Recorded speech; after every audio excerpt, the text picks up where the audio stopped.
Van Jones and Joy Behar of The View had a disagreement on Bill Maher's show that I think is important to dissect.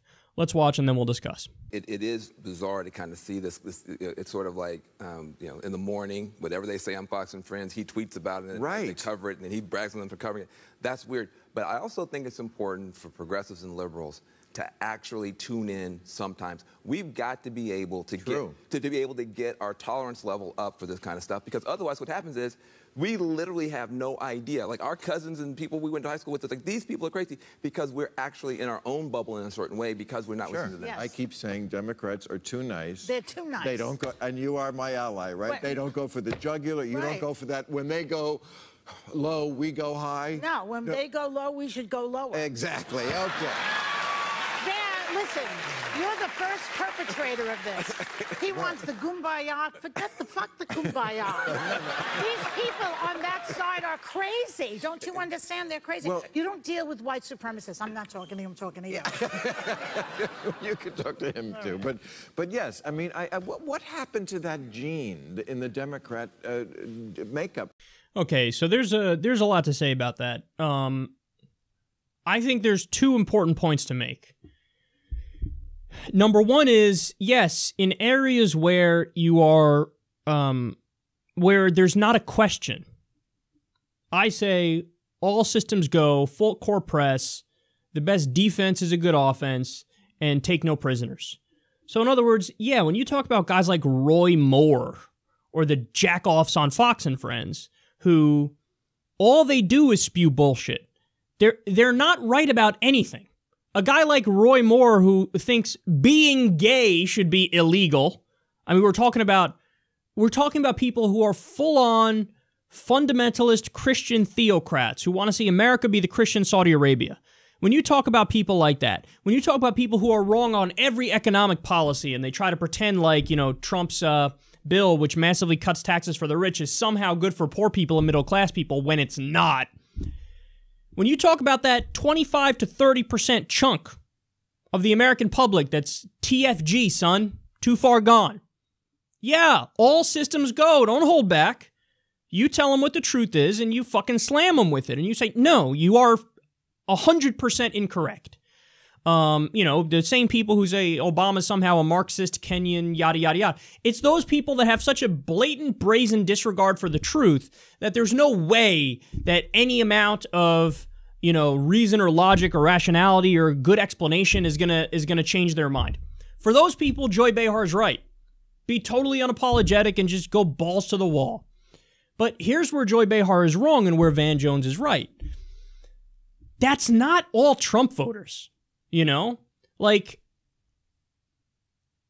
the corporate Democrats and the more Hillary Clinton wing of the party, the neoliberals, the corporatists, they have this tendency to try to say, literally, there is no such thing as a good Trump voter. That doesn't exist.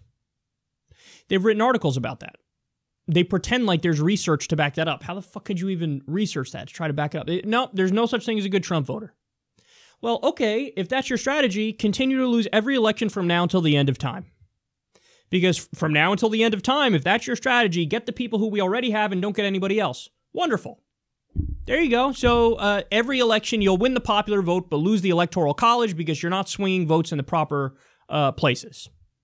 So if that's your strategy, perpetual losses and shaming people, you're not going to win. Now, here's the reality. It's fair to say anywhere from 25 to 30% of the country, maybe half or more than half, maybe even 60% of Republican voters, you could say, hey, man, look, it's just the facts show they're too far gone. Look at these disturbing poll results. And I might even agree with you on that. But you have to make an effort to get the other 40% of the Republican Party, or 50% at most. You have to make an effort to try to, look, I believe in populist left ideas. The polls show the American people believe in populist left ideas. So that means the point you have to make is let these people know you already agree with me whether or not you realize it. That's what you have to do. And with Joy Behar's approach, you're never going to do that. Van Jones is much more open to the idea of you got to try to get these people who voted against you. You can't say everybody who voted for Trump is a bad person because not everybody voted for Trump for the same fucking reason. If you're Richard Spencer or one of his jack-off buddies, sure, you voted for Trump because he said, let's have a total and complete shutdown of Muslims. And he said, let's do nationwide stop and frisk. You know, and he said, the Mexicans, they're criminals, they're rapists. I assume some are good people. If you're Richard Spencer, sure, you voted for Trump for those dumbass reasons. But if you're somebody whose job got shipped out because of NAFTA, which Bill Clinton fucking signed, and all you want is a factory job to make a decent living, and all of them are being shipped out, and Hillary's not saying dick about trade, and Trump is running on a populist trade message where he says we're going to keep jobs in America and bring them back here, well, that person is obviously voting for Trump for different reasons than Richard Spencer or a white supremacist did. And you have to make that distinction, which a lot of Democrats are not willing to do.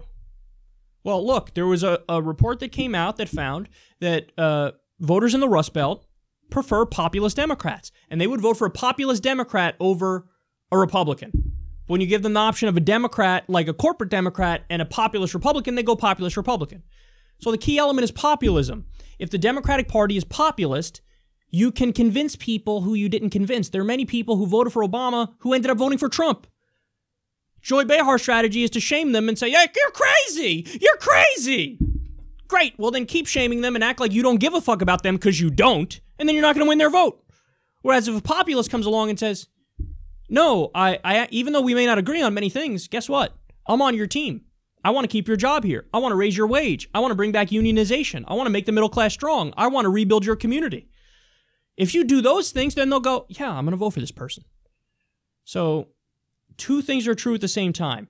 When there are people who are too far gone, go fucking balls to the wall and slam them. And I don't give a fuck about shaming those people. They deserve shame. They're too far gone. They're wrong about everything. Totally fine. But for fuck's sake, like 75% of the country is not too far gone.